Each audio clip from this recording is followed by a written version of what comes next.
All right, what up, everybody? Before we get started today, we've got a great interview today. Tyler Brown with Markel Group. But before we get started, I wanted to talk to you guys a little bit about this new event, the Richmond reception that we're going to be doing on Tuesday, May 19th, the day before the Markel meeting in Richmond, Virginia. It's going to be from 1 o'clock to 4:30, and then from 4:30 to 5:30, we're going to be running a networking event. And the idea of this is to really just have kind of a TED-style series of talks, of roundtable discussions, to really create an atmosphere where we can talk about the finance topics du jour in a very open way and get a lot of interesting insights and feedback from some of the smartest minds in finance. And so if you're interested in that, please reach out to us. I think tickets are going to be going on sale fairly soon. It's going to be a great event, and we're looking forward to hosting it, the first annual Richmond reception. But right now, I hope you guys enjoy our conversation with Tyler Brown of Markel. It was a great one, a lot of great insights. We really enjoyed doing it. Thanks, guys.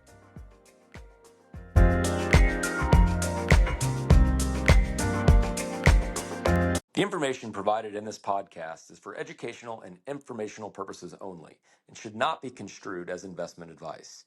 We are not financial advisors, and nothing discussed on this podcast should be considered a recommendation to buy, sell, or hold any security. All opinions expressed are those of the hosts and guests and are subject to change without notice. Listeners should do their own research and consult with a qualified financial advisor before making any investment decisions. Investing involves risk, including the potential loss of principal. Past performance is not indicative of future results. All right, welcome everybody to the Value Seville podcast. It's your host, Jeff Hendrickson, here with my co-host, Donnie Sitar. Still in Florida, Donnie. I got sunburned yesterday or 2 days ago, went out in the sun. I got 2 more weeks here. I'm excited. Are you back in Minneapolis, Donnie? Because I know you were in Minneapolis. Hawaii. I got some sun myself, but we're back to the snow here, so we'll get through it. I can tell you got a little bit of sunshine, so that's good, we man. were out. Keeps the brain functioning properly. It does. And, and I put on the stuff, but it just, I don't know. I'm one of those people that just kind of burns. What's up? Anyway, great to have Tyler Brown. Tyler, man, it's great to see you. I'm going to do a quick intro for Tyler, but then I want Tyler to talk a lot about himself here, because as we're approaching the Markel Reunion, we're approaching the Value Seville event that we're going to be doing prior to the meeting in Richmond. I really wanted you to go through and talk about Markel, because Tyler works on the equity team at Markel. But Tyler, most importantly, I think you're an original Value Seville guy, like came to the original one we did was, I guess, 3 years ago. I'm really excited to have Tyler Brown from the Markel Group here. But Tyler, let me shut up and let you introduce yourself, and then we'll kind of take it from there. Well, great. Well, thank you guys for having me. It's been a pleasure getting to know you through Value Seville, and I'm so excited. I think we share a passion in bringing investors and people that are passionate about investing to the state of Virginia, whether it's through the Reunion or Value Seville. And I look forward to continuing that journey with you. And it's exciting to be here to have this conversation. For some background on Markel, it's a company that dates back to 1930. It was founded as a specialty insurance company in Norfolk, Virginia, by a man named Sam Markel. He was on the local city council, and this was a time where they had jitney buses, which was the Uber of their day. And Sam was an enterprising individual. He realized that these jitney buses needed to be insured, and no one was stepping in to provide the capital. So he started an insurance company to provide the insurance, and that was the beginning of the Markel Group. Sam Markel ran the company through its earliest days. The company passed to his 4 sons, that second generation of leadership.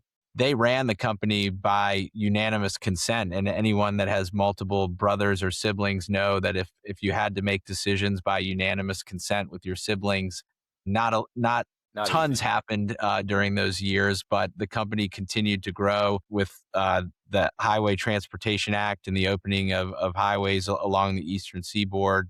That was a big early driver of revenue growth for the company. Then fast forward to the 3rd generation of Markels that led the business. We affectionately call that generation the cousins, and that was 12 cousins, but the business consolidated into ownership and leadership with a smaller group of those. And the company IPO'd. So in 1986, Markel went public. At the time, it was run by a triumvirate of Tony and Steve Markel, and then Alan Kirshner, who was actually a cousin-in-law. And so the company went public. It was still just a specialty insurer at this time. And then fast forward to the early 90s, that's when the current CEO, Tom Gaynor, joined the company. He had been an analyst, a research analyst covering Markel at a local company in Virginia called Davenport. And Tom and Steve had begun a series of conversations in the late 80s of that guy in Omaha, Warren Buffett, who was doing some really unique things. And the insight that Tom and Steve had was Markel could do something similar. It had this beautiful, unique, niche specialty insurance company that was writing profitable business, serving its customers. Why not take some of the residual profit coming out of that business and buy public equities with it? And that's what they started doing in the early 90s. The other thing they started doing in the early 90s was seeking long-term partners. And that began with them going to the Berkshire annual meeting in 1991 and also hosting what became the traditional Markel Omaha brunch on the Sunday after the Berkshire meeting. I used to go every time that I was at Berkshire. We'd always go to lunch. Great event. It was a wonderful event that has brought so many incredible partners and long-term shareholders that are still part of the company today. And that, I know we're going to get into the reunion later, but the magic that happened in Omaha that we bared witness to is a big inspiration for what we're trying to accomplish in Richmond. So the company diversified into buying minority stakes in public listed equities in the early 90s. The next big milestone that I'd highlight is in 2005, when we bought our first wholly owned non-insurance business, AMF Bakery. That was a local company here in Richmond, and that was continuing the Berkshire playbooks. We could also use the residual economics coming out of the business to buy wholly owned businesses. And that was really the beginning of what became known as Markel Ventures.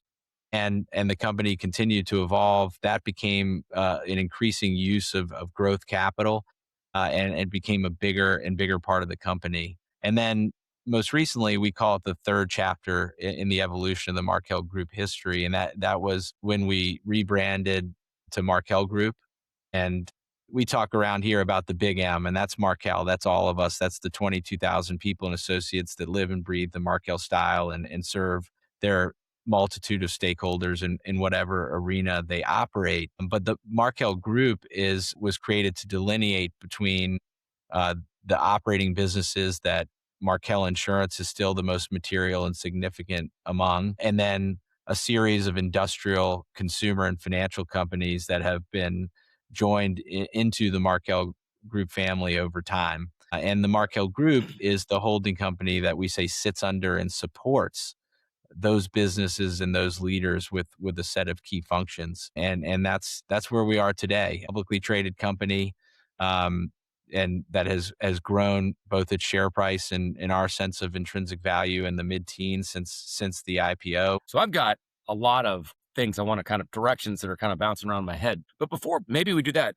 Tyler, great intro to Markel. Maybe real quick, your background, because I know we've spoken. You've worked on the buy side, I believe, correct? And are very familiar with what that life is like. And now you're working at Markel, where you have more of a permanent capital vehicle. Maybe just give us kind of your arc as an investor, from kind of your beginnings to Markel, and how kind of you view, when I think of Markel or any company with permanent capital, I almost think of it as like advantaged capital, in the sense that, you can take time horizons that are longer than potentially what every investor has a long-term time horizon, as we joke. But as a professor I had at Oxford said, your time horizon is defined as, the amount of time you can underperform before you get axed, right? And so a lot of quote unquote long-term funds still have this shorter term horizon because they've got LPs that can come and go. But with permanent capital, I always think, man, that's just great because it's advantaged in that way. So if you could maybe kind of give us your arc as an investor, and maybe some of the experiences you've had kind of maybe in more traditional outfits, kind of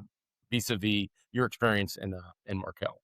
Yeah, definitely. So I actually began my career on a trading floor. So I graduated from the University of Virginia in 2005. I started my career in interest rate derivatives. And it wasn't until after the great financial crisis and exploring where I wanted my career to go that I really, I say, rediscovered the value investing au revoir and books because I read about Warren Buffett in high school and was very familiar with who he was and his principles. But it wasn't until those years, 2010, 11, that I really decided that I wanted to dedicate myself to doing investment research.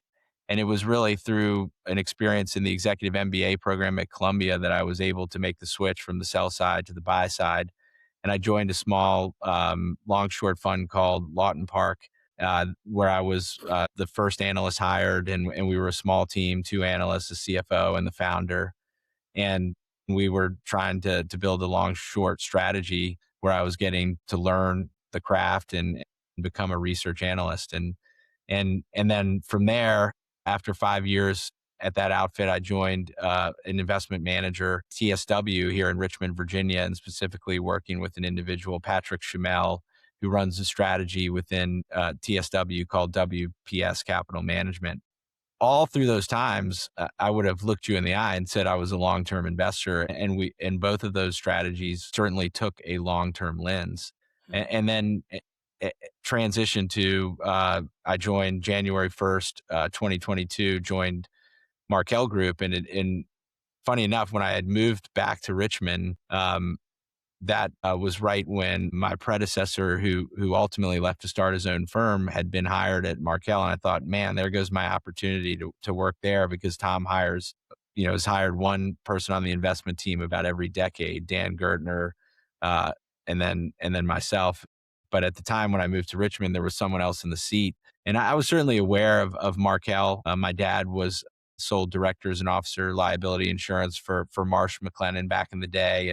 And Andrew Crowley, who's the president of Markel Ventures, and I grew up together. Our grandmothers were actually good friends. And in fact, they were in an investment club together where a group of women in the West End of Richmond would get together to talk stocks. And they called themselves the Dividends. So here we are generations later, still doing something similar. But so I knew Tom was at Andrew's wedding. I'd actually gotten Tom to speak at Columbia Business School in 2011. So certainly familiar with the company, but never thought I'd have the opportunity to join the team. And then I became aware that they were running a search, and the opportunity was there, and I seized it and was lucky to come out the other side of that process. So when I joined the team, I would have said intellectually I understood about the structure of Berkshire Hathaway and the structure of Markel, but it's something entirely different to experience it as an investor. And I think the most poignant way I can illustrate that is market drawdowns. When you are operating certainly at a smaller long short fund with customer concentration, those drawdowns feel very different emotionally than they do now, which is not to say the structure of Markel Group having permanent capital, having float, is not an excuse for complacency and re-underwriting the portfolio and understanding what those drawdowns mean. But it is ultimately an opportunity if you re-underwrite the business and you feel good about its moats, and you feel good about the relative value next to the signals that the market are sending. That becomes an opportunity. And now all of a sudden that asset is trading for a cheaper price and on discount. And you have new capital coming in to deploy. The structural difference, and I think this is one of the things that my experience has made me realize I perhaps underappreciated about Warren Buffett and Berkshire in the days of reading him as a student, is that the advantages of that structure psychologically and behaviorally are tremendous. And there's also a component of it too. Tom talks about win-win-win at Markel Group. I also have the unique role of being an investor who also leads our investor relations efforts, which means it's an ultimate exercise in empathy. On one day, I could be talking to a management team, interviewing them as a research analyst. And then an hour later, I am stewarding one of our shareholders, a research analyst, as an investor relations professional. So I'm getting to wear both hats psychologically on a daily basis. And I think what that's taught me things as an investor, but it's also because of our structure, and our investors through the years have been a source of great ideas for our portfolio, because beyond themselves, the person they want to win the most is us, because they're invested in us. So surely they will share the idea with their portfolio and their clients first. it would be logical that the second person they share any great idea with is Markel Group. So, and this is an example of win-win. And I want you guys to win. I think you want us to win. And we're not out there competing for assets, competing in the marketplace. And that creates a unique platform from which to be very long-term in ways that are structural. I love the competitive edge there. Getting ideas from guys that you trust and have talked to for years. One thing that struck me about reading the letter and reading it again in preparation for this call, I highlighted so much about the philosophy of Markel and the principles. You mentioned one, win-win-win. Looking through the long-term lens, zealot pursuit of excellence requires continually looking to improve. And then there was one there was a great line later, too much certainty can breed fragility in the system. You talked about healthy dose of paranoia. We've all probably in this call can say we've all probably read combined, thousands of annual reports, and we know that the PR teams can churn out some pretty good reports. But this one really seems to be a lived one. Where did this philosophy come from? And it seems to really permeate the business today. Just maybe riff on that a little bit would be helpful. Yeah, absolutely. So the Markel style was penned in 1986. Alan Kirshner was the ultimate author of that, along with Steve and Tony. And it is 214 words, and it's our creedal statement. It's the values by which, and you mentioned many of them, by which we live day to day. And certainly, to your point, so many companies have value statements. They have ways that they would express their principles, but living them and those values being a living and breathing document is something entirely different. And in the way, there are two ways that I would express it, living Markel and Markel. One is the ultimate compliment that somebody can get within the walls of this company are that person lives the style. That is a way of saying that they live the values. And because the values are real, that is the ultimate compliment. Conversely, the thing you never want to hear is they're not really a style person. And I think what that illustrates is the ways in which values guide behavior and become a communal regulator or guider or set of principles by which people coalesce around certain ideas and behaviors that are constructive for the communal group. So saying they're a style person or they're not a style person, the not style person either is graduated to a customer, which is an example or a phrase that one of our companies, Costa Farms, use that I love. They are or they self-select out. And if they live the style, they're celebrated. Something that we do at the Reunion have done it for years is celebrating winners of the Markel Style Award, which is a character award. And it's given to those people that best embody the values. And so that's also how you make it a living, breathing document is it's not lip service. You celebrate and you honor the people that live those values. I worked at a firm called Raymond James for a little over 10 years, and they were big on values as well. And I never understood it really while I was there. And then when I left and look in hindsight, realizing how important culture is, and it does inform the long-term decisions, and then you only see it, lo and behold, years later in the compounding. So I thought that was just a interesting overlap. Just to let maybe double click on some questions here. On that, Donnie, you're right to attach that to the long-term lens and win-win-win, because understanding what game you're playing is crucial. And if you're playing a finite game, it would be rational to be more transactionally minded. If I were playing a 12-month game, I might interact with a transactional partner once. If I'm playing a forever game, an infinite game, you better be kind and you better be nice, because all of us have lived long enough to know that our past recircles into the present and the relationships matter in an infinite game. And so I think that was the brilliance of the Markel style, was matching the values to the strategy and to the platform and to the business, that if you want to exist forever and serve customers forever and compound capital forever, you better treat people with kindness and respect and treat them as you wish to be treated, which, if you had to summarize the Markel style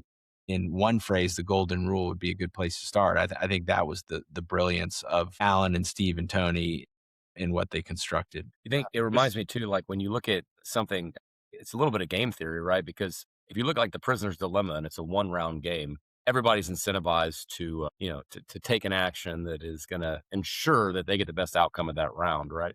But if you have, so typically there's no cooperation, right? In prisoner's dilemma, we know that both people confess because, that's your best move if I think you're going to confess. But if we're playing a multi-round game where the future has value, right? That's when you start getting cooperation in game theory. And I think to your point with culture and value, if it's a one-time transaction, then that's one thing. But when you're in a situation where you have to repeatedly work with people and the future interactions really have a lot of value, the cultural values that will ensure kind of the appropriate behavior in those scenarios is crucial to get a good outcome.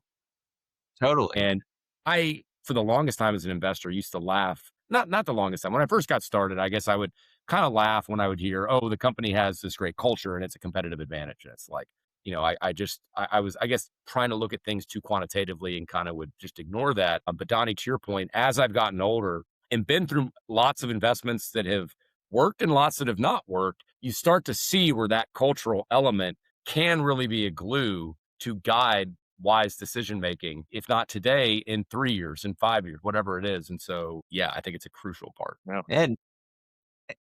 And I would just say it's a more pleasant way to live. I mean, I Right. think how do you want to live your life? And work is such a big portion of how we fill our days. And it's more rewarding to human nature, to the heart, to the mind, to the soul, to go in and grow the pie for all, rather than to try to grow through getting a bigger slice of a finite pie. It's a more fun way, I think, to orient yourself in a more rewarding way. But it requires a strategy and a set of values that are aligned around that idea. Yeah. What's interesting about it, it was written in the 80s at a time when, you know, Gordon Gekko, Greed is Good, the junk bond crisis, or before then it was the boom. And, Coca-Cola was still, I think, a conglomerate at this point. It was, owned all the movie studios or wherever else it owned. So it really wasn't as natural. And Buffett wasn't the big household name, that he is today, obviously. And so it's interesting to hear that it's survived and it thrived and it's something special all these years later. That it's just something that you're right. It's something that we all can adopt in, I think, our own personal ways. But just on the business itself, let's just we'll hit you with a few questions as you're also the investor relations person. So um, AI. Let's just talk about the effects on the insurance business today. Is that a opportunity to make everything more efficient? You have this data explosion, or are you adopting it in various ways, or is this something that could create some disruption to insurance? How should people think about that in terms of the three legs of the business here? Well, one thing I think is just important to level set with is where operational and strategic decisions get made within the Markel Group. So we really talk about the big M as a family of businesses that operate across Markel Insurance, our industrial, financial, and consumer segments. And so the non-insurance businesses, each of those businesses have distinct leaders. Simon Wilson runs the insurance business. Ho Chi Smith runs Costa, on down the line, Matt Freeman, State National. And the job of the holding company is to provide support. We say sit under and support the operating businesses through a set of core functions. One is capital allocation, which the buck starts and stops with Tom, and our 4-part capital allocation priorities and our investment principles, which he's written extensively about through the years and in our shareholder letter.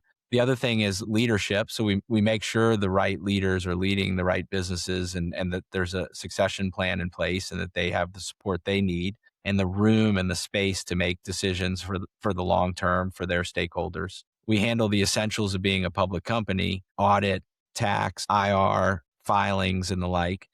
And we're stewards and culture carriers, stewards of the culture and carriers of the culture. How AI is implemented and executed strategically within each of the operating businesses would be a decision made by, certainly informed by the strategic vision of Tom and the team, but really ultimately executed and decided upon at the P&L centers of the operating businesses. So that is ultimately a Simon question, and he's spoken about about his views on that. And so I will represent those as the steward of the company. AI is a reality. It's here. It's going to impact the industry, and what the reorganizational changes that Simon made in the first year of his leadership were really about is setting a foundation in which the company Markel Insurance will refocus on its core competitive and strategic advantages as a specialty insurer serving customers according to the Markel style and with the unique abilities that it has. And Simon says to become a preeminent specialty insurer globally. And the way that reorganization happened was really a decentralization effort. So there was a federation of shared services that had migrated to the center back into the P&L centers, into the various product line owners. There was a dismantling of a matrix reporting structure that existed in the U.S. There was a new divisions and new divisional leaders. And then there were 16 distinct P&L centers established underneath those divisions, where those business owners own the strategic rights and the decision rights with accountability to the management team and to the big end of Markel Group to make decisions on how to best to serve their customers and drive good returns on capital over time for the company. And so what that means is the decisions around AI that are being made, you're going to have 16 different stories. I think certain thematics would emerge from those individual decisions. AI is going to help the industry with things like data ingestion, even with underwriting, with claims processing, with feedback loops. You would see thematics emerge, but ultimately the decisions on whether to invest in an AI tool, how to implement, how to execute around that will get made at each of those local P&Ls. Tyler, just to follow up on that, in terms of your personal investment process, to what extent have you brought AI into that? I mean, I think probably like a lot of people, I was at first skeptical, when we saw the first versions of GPT and all this, we'd all be amazed at one moment and then laugh that it couldn't do basic math or whatever. But those models have gotten so good. And like, I'm just amazed, like for me, just summarizing a bunch of documents I need to read, things like that. And so I'm kind of, for me personally, getting more into the camp of I want to bring it into my process more. And I'm thinking about ways to do that. But I would love your take on that, because as somebody who is also spending all the time, a lot of their time researching companies, what are your thoughts on bringing AI into an investment process, generally speaking? Well, it'll be interesting to see how this ages, because it's moving so fast. So I imagine it's going to be out of date tomorrow, right? Yes, exactly. Yeah. I mean, 4.6 Claude launched on Tuesday, and it right. The changes with that release were tremendous. Its ability to build. I saw a video of it building an LBO model. That as somebody who taught people how to build LBO models, I'm thinking, oh my gosh, this is crazy. It built it in like, I don't even know, seconds, it seemed like. So yeah, it is changing rapidly. Yes. And I would say that I've been a avid experimenter every step of the way, because I think it's a reality. It's here to stay. It's transforming workflows and humans' capability. I think I read the analogy that if the internet and the connected computer was your brain on a bicycle, AI is your brain on a rocket. I mean, its ability to, I think there's always a need for a human in the loop. I think human plus computer will always be computer, but human versus computer stands no chance. And so it's, I've been trying to understand how to integrate the tool into my workflows and become a smarter user. I spend a lot of time asking people how they're using it, but I would say I experiment with Claude, Gemini, GPT. Always try to stay on top of the AI features and things like AlphaSense and other tools that have native AI features. Yeah, we use AlphaSense as well. Love the platform. Yeah, and so data ingestion is certainly a use case that I would use it for. I think red teaming ideas. So and applying frameworks across, having a framework that you've worked out and then trying to apply it across different potential scenarios or companies and use case as a sort of, I would call that all top of the funnel stuff. Red teaming would be down the funnel, but there's a lot of top of the funnel use cases where you've got a framework and you're saying, well, what other companies in my portfolio might this apply to? And it can bring stuff to the surface that you then need to go that deeper level on.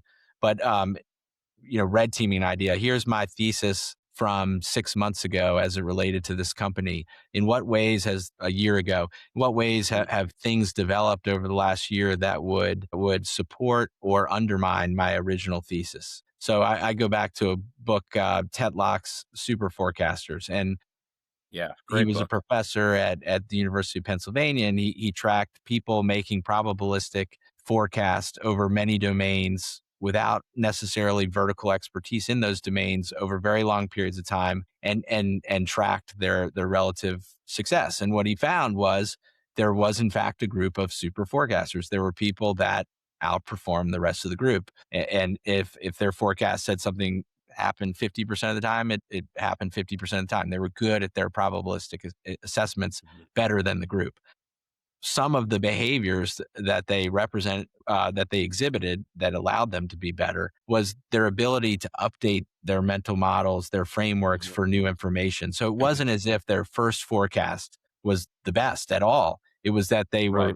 they were very intellectually flexible, open-minded to paradox and competing truths, and they were able to update it as they were presented with new information. So Yeah. using AI to do that. I mean, it's unbelievable at collecting unstructured data across many different sources. And MCP protocols have been tremendous in its ability to access different systems of record. It can bring all that information in. And if you have the ability to allow it to help you update your thinking, I think it can help you refine your probabilistic assessments over time. And I'll say one thing that I've found that has been a big use case for me is, I think it aligns with what you just said, Tyler, is that if you're trying to read across, invested in some company and you're trying to get a read across not only competitors, but potential suppliers, companies that have some adjacency to that company where you might be able to garner some bit of insight. If you have to go and read, let's say it's 30 companies, all the transcripts, conference calls, the amount of time that you spend doing that is just,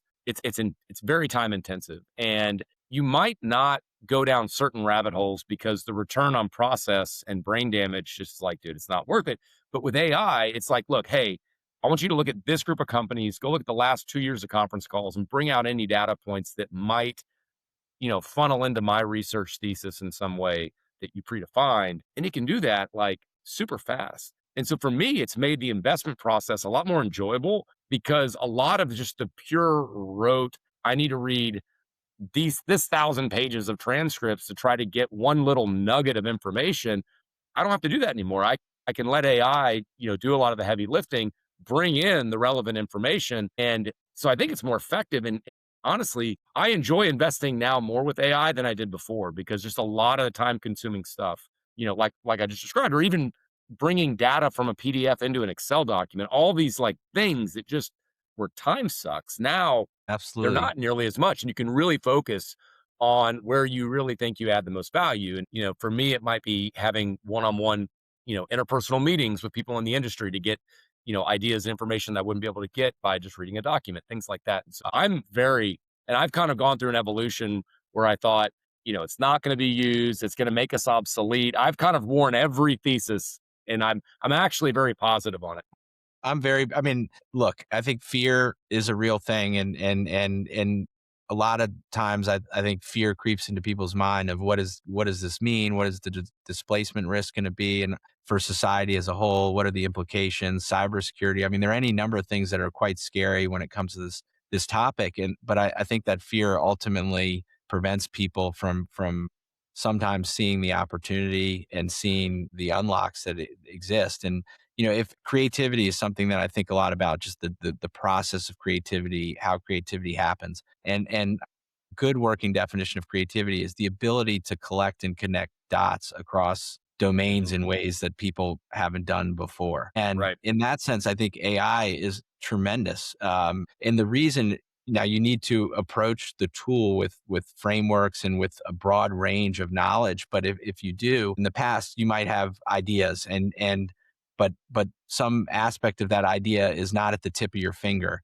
And so in order to advance that creative framework forward, you would need to go find that piece of information and recall it. And you might do it through Google search, or you might go to a library. inertia to it. It has friction, and in that friction, time is spent, and the idea may lose its vivacity, its energy. Whereas now with AI, you can get it like that, Right. and so you're able to sort of keep the momentum of that creative thinking in a way that allows you to collect and connect dots a little more readily. And I think that's ultimately going to result in breakthroughs, and whether it's in healthcare research or financial research or whatever, people are going to collect and connect dots in creative ways that have not been done before. And yes, that will create displacement of old jobs and any number of societal implications that we'll have to think through. But I do think it will lift the tide for society in ways that are hard to even imagine. On this point, I guess one tying it back to Markel Group, I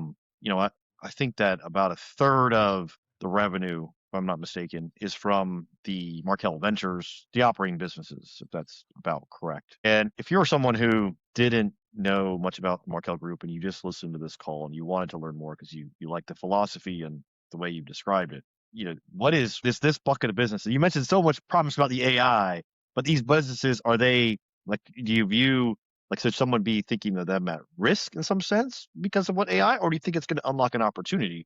And I know that you mentioned AMF Bakery. I know a few others just by virtue of just kind of being involved in following Markel, but I won't kind of bring them up. But maybe just help us understand how someone should contextualize that. As you mentioned, a very big promising opportunity with the AI going forward. Yeah, I mean, I think it's fair that as an investor and someone who follows the markets, AI disruption risk is front of mind. I mean, anyone following the markets can see what's happened to the vertical software market set of businesses of late. And so I appreciate that thinking about, what is AI an opportunity? Is it a disruption? Where does Markel fit into that spectrum? Is a fair set of questions. When you talk about industrial businesses like Havco, which is a company that makes oak flooring for truck trailers, AI is not going to have a big disruptive impact on that. Cottrell, which makes trailers that haul cars up and down the highway system and across the country. Again, AI not hugely relevant, at least not today in any way I can envision. So we have a great set of businesses that, and I think it's important to tie this back to our underwriting criteria. So Tom often talks about our 4-part investment principles, and they are companies with good returns on capital and low debt, management teams with equal part talent, integrity, reinvestment opportunity, and/or capital discipline, and pay a fair price. And underlying all that is businesses with niche competitive advantages, moats around what they do. And often, we have invested in leading businesses in smaller industries, but that have very good customer lock-in, that have very good customer intimacy, and that serve their customers and have generations of reputation and track record. And so, in the underwriting criteria, when you're investing over a forever time horizon, oats is the thing that you think of most obsessively, because that thing has to exist forever. That's the idea. So I would say we're not, AI is going to touch every part of the economy, but I would say we have underwritten always with the idea of, and 10 years ago when we invested in companies, AI was not even a glint in our eye, but we thought about moats in such a way that we built a portfolio of a family of businesses that are well protected for any disruptive threats that may come from AI. Yeah. Yeah, I also thought you would add, there was one thing you talked about, or that was Tom talked about in the letter, which was the paranoia. And so I think that you need a healthy dose of paranoia today in thinking about what could go wrong.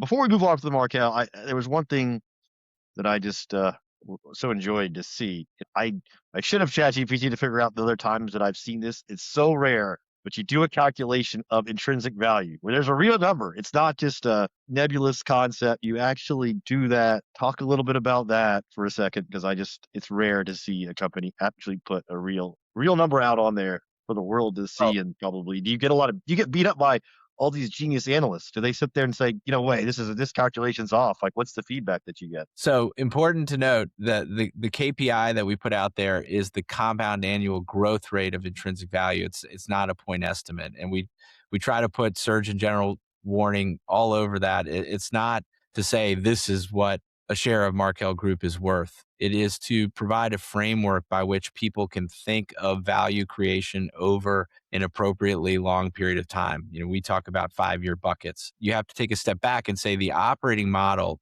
the two most volatile quarterly, 6 months, shorter time frames, the things that are most volatile in the GAAP accounting of our operating model are unrealized gains and losses on the public equity portfolio. So that moves around. Over the short term, it's a voting machine. Over the long term, it's a weighing machine. And then underwriting profit, when you're writing catastrophe exposed business lines and things of the like, you can have quarters where events happen. But if you stretch out or you zoom back the lens and you look at 5-year periods, those things smooth themselves out. And the direction, if we're doing our jobs, should be up and to the right. Tom has been very transparent, going back to 2021 when he started talking about the intrinsic value and how to think about it. It's because we perceived there to be a dislocation in what we saw as the value of the company and what the stock market had been ascribing to the value of the company. And some of the introduction of the framework was to help people along in the evolution of the company and what I referred to earlier as the third chapter. Because when you're a specialty insurer, it makes plenty good sense to look at something like book value. If you are a diverse financial holding company that has taken the residual profits and invested in operating businesses outside of insurance, all of a sudden book value, how relevant is book value to valuing Coca-Cola? Now, we're not Coca-Cola, but we have bought more and more businesses that are income statement businesses, and things like amortization of purchase accounting intangibles and other things have changed the GAAP accounting presentation of the economic value of the company as it's evolved into more than just a specialty insurer. So it was important to introduce a framework that helped investors understand that evolution and our thinking around it.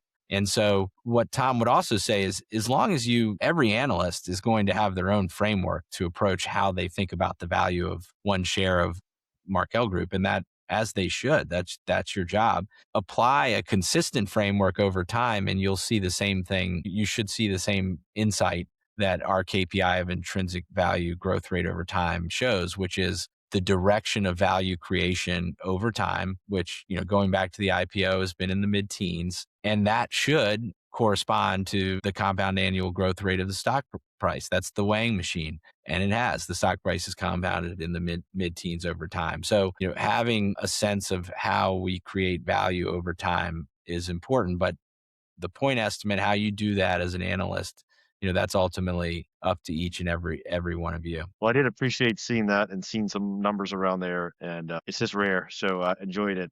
Well, let's turn, you guys. I'll let Jeff. We're all excited about in May. You want to tee up the question here, bringing people to your home state? Yeah. Well, so I think, Tyler and I both are passionate advocates for Virginia as not only a wonderful place to live and raise a family, but to as an investing destination. People think, investing destinations, obviously New York, Chicago, Omaha with Berkshire, but obviously Markel Reunion in Richmond every May. It started to highlight, how many just great investors are in Virginia, how many great industries are there. Aerospace and defense is just top of mind to me. There's so many interesting things about being an investor in Virginia, and Donnie and I doing the Value Seaville event.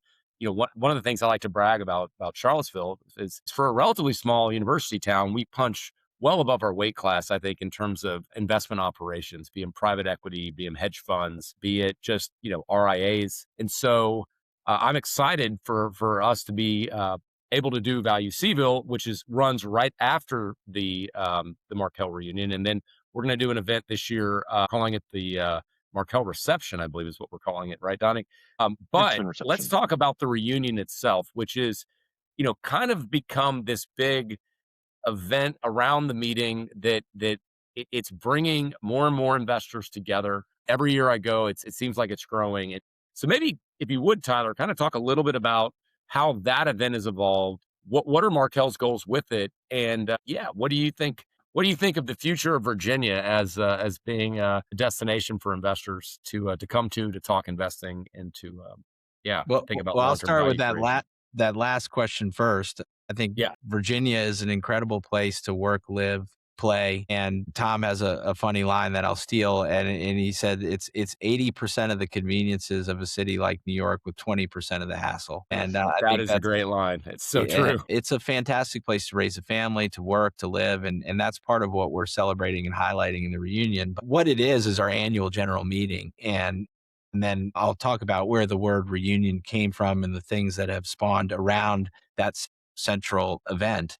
But it's unique in that, and really, if you go back to COVID, there were a lot of companies prior to COVID that had annual general meetings in person, and you go back to companies like Walmart. One of the great history online about the history of the AGM that they now call, I think, Associates Week at Walmart. But in the early days, and I thought the reunion name was so unique, and I'll share the story on where that came from. But in reading the history about the Walmart AGM, at one point, Sam Walton called it the family reunion. And the early days, it was actually hosted. He had a cookout at his house, and they invited investors to his house, and the river that runs by Bentonville. They took an overnight camping trip on. The idea was that it's going to be hard. We need to, if people are going to come to Bentonville to learn about this unique place, we've got to invite them and show them the hospitality. So the point Can you being guys is, imagine how cool it would be to flip burgers with Sam Walton at a barbecue? oh my Like that would God. just be awesome. I mean, So cool. amazing. And Yeah. so, and then, Disney, so many companies had AGMs in person that were, great ways. And I call them the ultimate event of shareholder democracy. I mean, there are opportunities for institutional investors to interact with management teams at certain points of a year, but the AGM is really where you hang a shingle and say anybody can come interact with management, engage with management, ask them questions, and understand who the leaders are stewarding their life savings.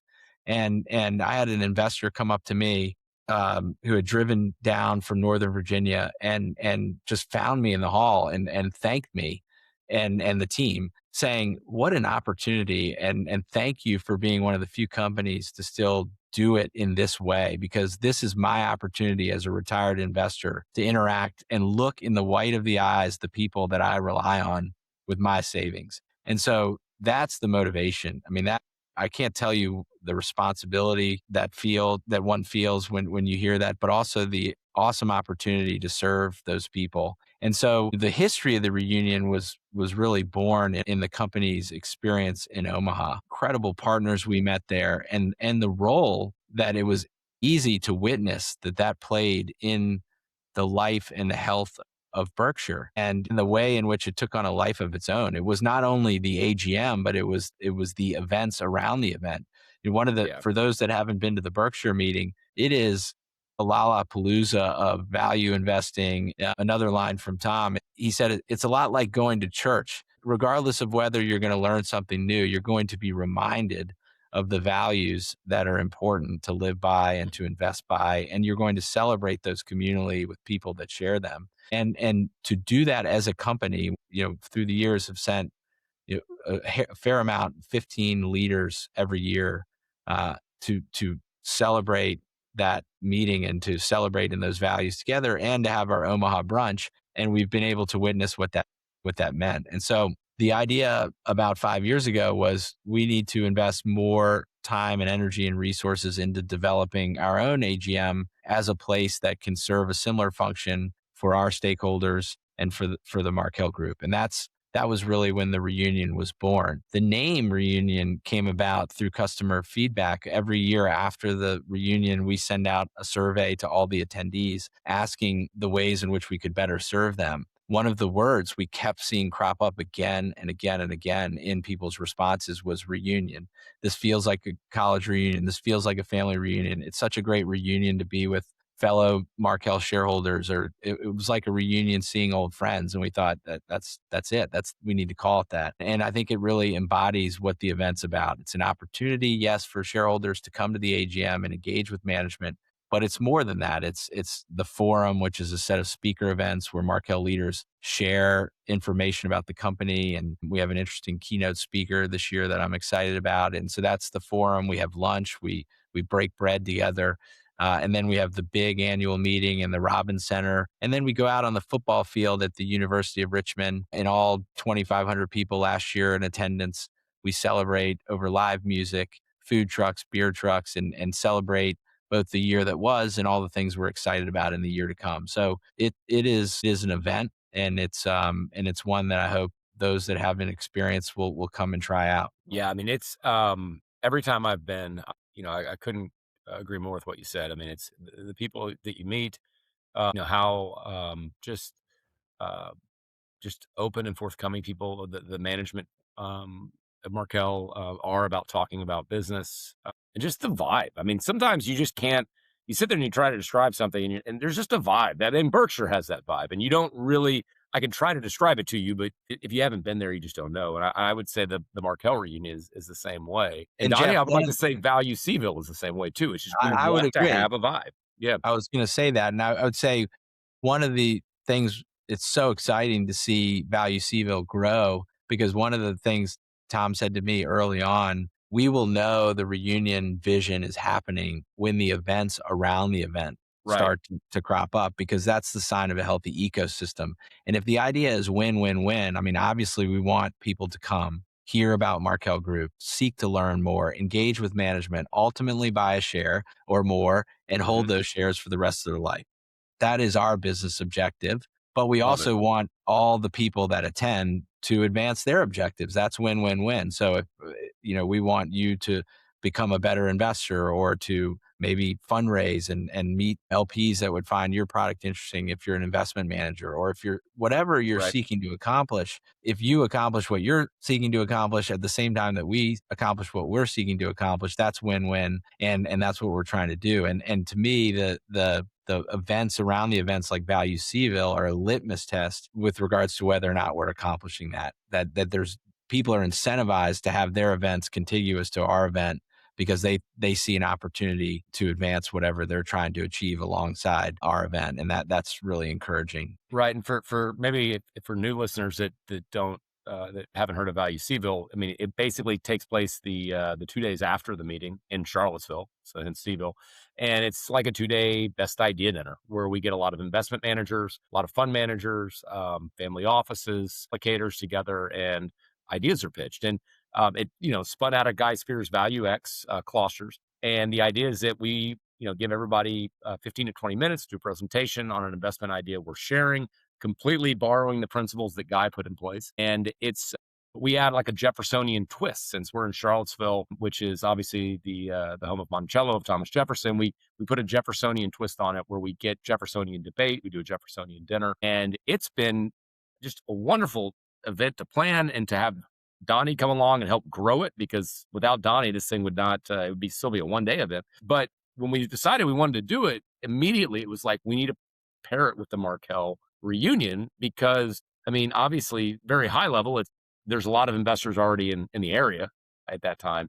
But then you start to see the ecosystem benefits, and it just made total sense to us. So like, that's the week that we should do it, and that's the week that we'll always do it. I mean, I think it's kind of becoming ingrained, and it's been very exciting to to be able to watch you guys do your event and grow, and to be able to kind of grow along with you guys. Yeah, I think any opportunity Yeah, you have Donnie. for full immersion these days, you have to take it, because it's, we get so many bites, and like we all mentioned the AI stuff, but even the Zoom calls and whatnot. But immersion is rare with a group of people who are like-minded and thoughtful. I mean, It's the people who show up I at think, Markel. Donnie, like on our event last year, I mean, the presentations were awesome. The interviews we did were great, but some of my favorite moments were like late, like on the first night, when we got a couple of bottles of wine in the lobby of the hotel, and we sat around there for a couple hours just talking ideas. Everybody was chill, and like those, that's kind of where the real magic happens, I think, and where you really get people to, they're not doing a formal presentation, where they're I always joke that when people present, you're meeting their representative sometimes. But when you actually sit down and have a drink or a meal with them and really just talk shop, you really meet the real person. And you can get insights in those moments that I think that's where, like, human plus computer will never be able to do that. Right. And I feel like if I want to make myself a better investor, like having more of those moments where you can just get just these little insights that you wouldn't get somewhere else can make all the difference to an investment thesis. And so Absolutely. I think that's like my goal with our event. And I think if, my read on having gone to the reunion is it's very similar. It's yes about the presenters and all of that, but it's the whole thing together creates, yeah, to borrow the Charlie Munger term, the Lollapalooza. Yeah, and you mentioned the vibe, and I totally agree. There's a vibe, and part of that I think is it's the person who attends is self-selecting. They're opting Yeah. in to that experience, and so it's one of the events, the places I've been that I just love so much is Augusta National and the Masters Golf Tournament. I've never been. I And want to go. it is incredible, and it's everything. Whatever your expectations are, it exceeds that. And one of the amazing things is you step foot onto the grounds and you just feel the vibe. And some of it Right. is anyone who's there is coming there to have an experience. They've Yep. chosen to go, and they're And there's coming like there no with cell phones, right? Like no no cell cell phones. phones, a It's go lot back in loud. time. It is, and it's so people are just they're happy to begin with as they step foot on the Yeah. gates, and then the experience delivers in every dimension, and the hospitality that you feel and the attention to detail is tremendous, and it's everything. And so I think part of the vibe is the people that choose to come. We have people come from 22 different countries last year, over 720 different unique zip codes, and these are all people passionate about a certain set of values and a certain way of living and investing, and it's hard to quantify or to analyze the ways in which that seeps into your investing, but it does. And I would sort of connecting this back to what we talked about earlier, one of the unique aspects of my role is, again, that I'm an investor and investor relations, and so I'm constantly fielding calls from some of the best investors in the world. And so I'm doing that from a place of as perfect information as someone can have about Markel Group. So I'm able to sort of assess how I think they're doing, creating a mosaic of understanding around the company with publicly available information. And are they doing a good job? And I'm not the best arbiter of that by any stretch, but I have, a unique experience through which to do that.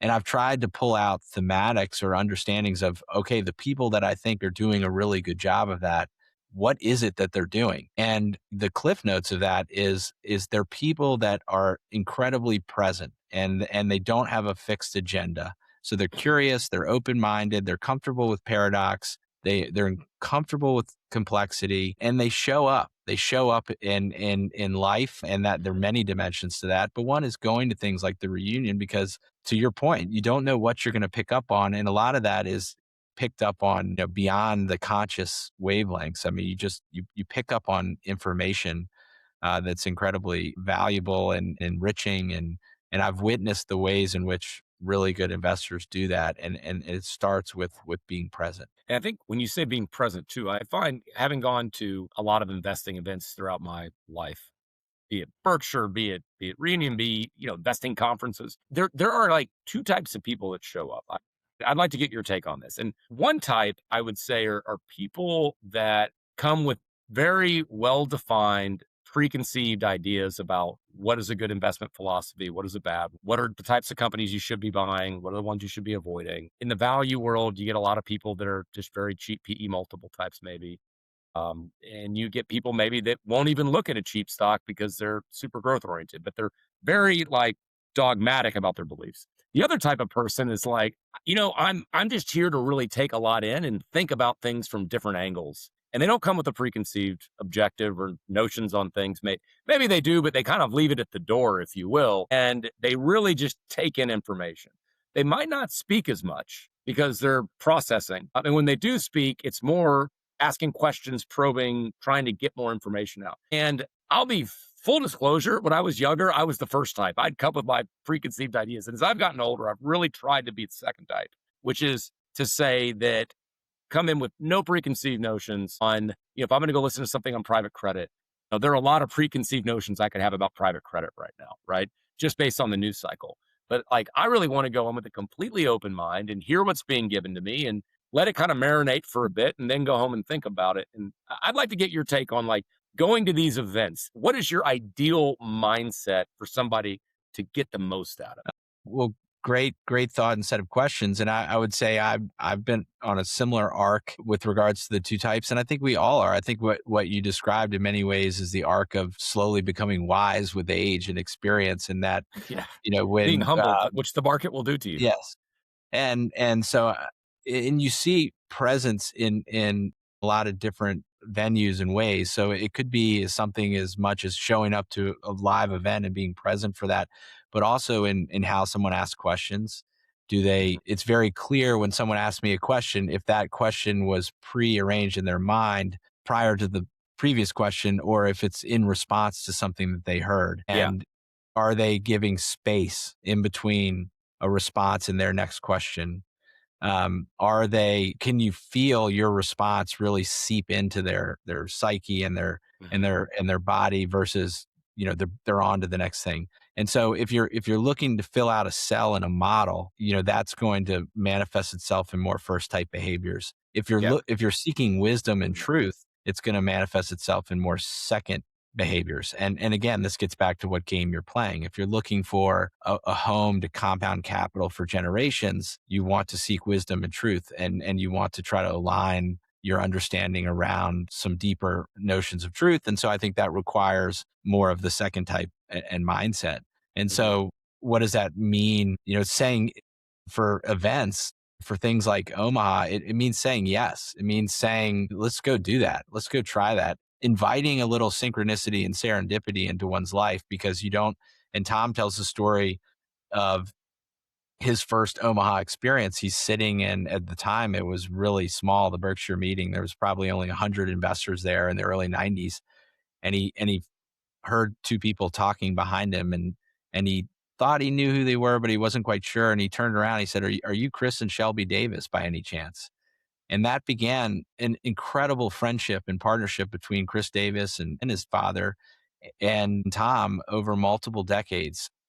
Davis Funds is one of our longest term and most thoughtful shareholders and partners. And it started because he showed up, and then he wasn't on his equivalent of 1991 phone. But he had wherewithal to know that this might be someone I want to engage with. Just this tremendous friendship blossomed because of that. And so I really think of that as an archetypal story for how to approach these types of experiences, is inviting serendipity in that way into your life. It starts with a way of being and a way of approaching the experience. And that doesn't mean magic's going to happen all the time, but it's certainly not going to happen with the blinders on and with sort of a fixed mindset of what, and a transactional mindset. If you're there to get something out versus you're there to experience, I think that's another way to sort of invite those types of experiences in. So open, be present. We learned that so long ago, and lo and behold, here we are. Later stage in our career, not late stage, but later, and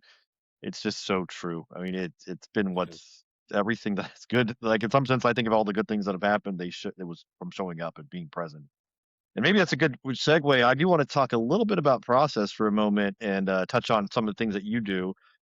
So we can maybe segue to that. But on this point here, in my January distribution for my Substack 1% IR project, not to plug my own publication, I guess, but I put out a January syllabus for myself, really about reinforcing fundamentals as opposed to learning something new. And I did something that was full of wisdom in hindsight, which I didn't really think was going to be this fruitful. I sent it out to a number of people and just asked for, am I missing something? Would you add anything? And I guess in the adage of to get better answers, ask better questions. I got these most amazing sets of responses from people. I was just floored by them. So everyone, if anyone's listening, I really appreciate it. And Tyler, yours was one that was phenomenal. And there was a few points you touched on your process, and you gave a detailed, some detail onto what you do. And there was a few things that blew me away. But I'm going to start with the one that I think I thought it was just kind of remarkable. And I'll let you touch on this. But you journal at least one page per day, and you haven't missed an entry in 3 years. Yeah, I'd love to hear how that came about. What's been I guess, what have you gotten out of that? And then as a kind of a process nerd, I always think about, the cue, craving, response, reward. Like, how do you do it every single day, and how do you build that habit? It was just, I thought that was amazing. So I'd love to hear your kind of riff on that. And do you Yeah, handwrite so or do you type? I'm curious. I handwrite. You And I handwrite. don't do an entry every day. Sometimes I get behind and then I do 6 days worth in one day. So Okay. be clear, I have one entry that corresponds to each day over the last 3 years, but I do get backlogged sometimes. And that really started with a book I read, and it's a book that has sold millions and millions of copies. And if you're not familiar with it, now that I tell you about it and your antenna are up, you'll hear a lot of people mention it. It's called The Artist's Way by Julia Cameron.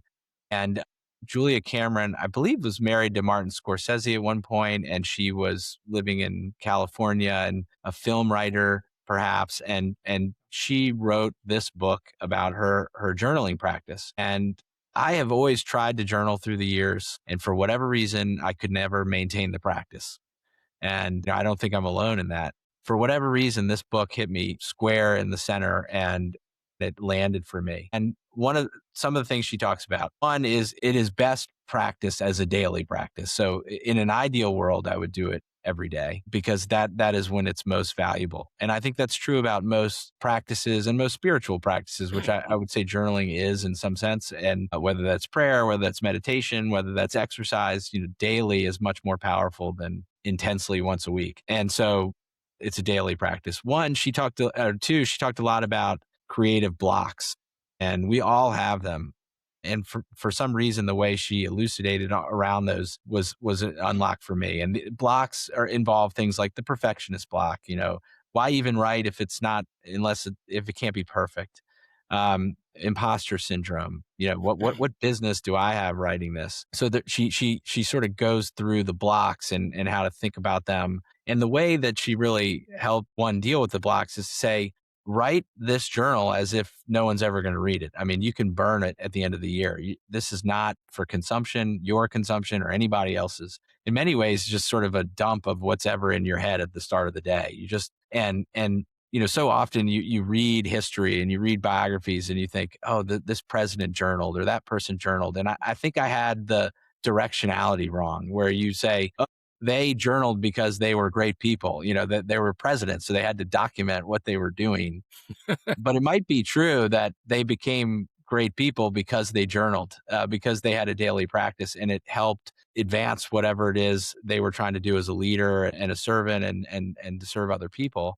And they had healthy daily spiritual practices. And I believe that's true. And there's a certain power that comes to the consistency and just putting things out there. And I like to say I'm very careful about what I intention I set in my journal, because it's powerful. And I do think when you set an intention in that way, it's more likely to align the universe around that thing happening. And this isn't a supplication. You're not saying, I want this great thing to happen to me, I want to win the lottery, but just, and what Julia Cameron says is end every journal entry with a question. And that's where the intention happens. So it might say, how do I seek to be more present in my life? Something like that. That would be your last sentence of your entry. And there's something about that question that leaves an open-endedness. It puts you in sort of a seeking or curious mindset, which gets back to what we talked about, how to approach something like the reunion. Is if you end in a question, you just begin your day more oriented towards things happening. So it's amazing. I'll journal something, and then 6 months later, I'll see that seed that was planted blossom in some way. And so it's been a very, very incredible experience and practice, and one that I hope to continue. Tyler, can I ask a Yeah. question just because I'm curious? You said it's not meant to be read by other people, but is it meant to be read by you, like at the end of the week or month, or is it literally just the physical act of putting thoughts on paper that maybe you never read again? I'm curious, is it about rereading it to figure out where your mind was at, or is it about just the physical act of putting it out? It's the latter. I mean, the only time I've ever reread an entry is the immediate aftermath of finishing the entry, and going back to Right. do I write it or type it? My handwriting is so bad, and that actually has Mine too. that has great value, because when I write on the computer, when any of us write, you're subconsciously reading what you're writing. And the Right. second you're reading what you're writing, you're thinking about the prior sentence. And so in a way, when you get the flow going with the Bic pen on paper, and you can't even really read what you've written prior, you're a lot more likely to find some flow. And the idea Okay. is just to let it go, to wash it out. And I'll go back through and be like, what did I just write? Because it was all just coming in. And I might, touch up the edit, but I've got the other amazing thing about a daily practice is physically doing it, you realize how little efforts daily add up to tremendous output over time. So Right. I haven't reread them, but I keep them and I throw them in the attic, and I've got a stack like this tall. I mean, just one page a day over multiple years really adds up. And so that, it's really just about, Julia Cameron would say, and my experience has been, it's just about getting it out. And then you're sometimes, and it's been interesting to watch the evolution of what comes out. I mean, at first, the busier your mind is, it might be, I got to do this to-do list, and I got to go take the car here, and oh, that ticks me off, and I don't know how I feel about that. But the more you engage in the practice and the more space you have, I think you start to see more interesting, spacious ideas come out over time. So it evolves, but it's with the intention of just getting it out. Interesting. Compounding. We always love to hear different stories of compounding, and that is certainly one. And just really real quick too, I think is the field sketches has been something that I think is new, if I'm not mistaken. I read the first one, and I've been, also coaching some of my kids' sports, but they're younger. But I enjoyed the story there. But what's that? How does that relate to the journaling? Is that kind of an extension of it? Is that something different? You did mention that in what you wrote to me, but I'd love to kind of hear a little bit more about that. Well, I would say journaling. I can't remember whether this was Isaacson's biography on Da Vinci or somebody, but called their journal "The Engine Room of Creativity." So I do think that a lot of ideas that come out in work or in any venue often start in the engine room. So I would say that's where ideas seem to bubble to the surface in my life first, or I work them out. But the field sketches goes back to 2 years ago. I was just trying to think of creative ways to continue to grow the network of networks around the Markel Group. So one of the functions of IR is communication and stewardship.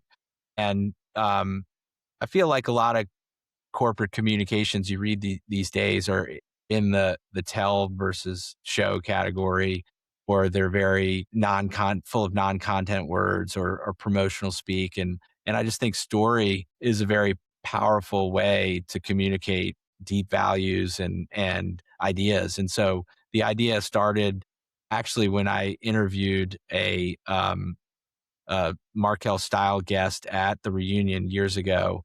And this guy, Sam, is a YouTube content creator and a very interesting guy. And he said something that was really interesting. I was thinking about ways to better engage with my constituents at the time. And he said, it's a known rule in the content creation space that you can't have any assessment about what you're doing until you've done it 100 times. That you have to do 100 videos or 100 posts or 100 Substack articles before, and this kind of gets to the Julia Cameron stuff, before you let those voices creep in and scuttle your creativity. And I thought, there's so many initiatives I've done where I kill it at number Yeah. 4 or number 3 or number 5. So I committed to myself, I'm going to do 100 LinkedIn posts. I've done 82, so I'm almost there. And the field sketches were, I was realizing some stories were, there's a 3,500 character limitation in a LinkedIn post, and some stories, and maybe this is because brevity is not my strong suit, but I just realized some stories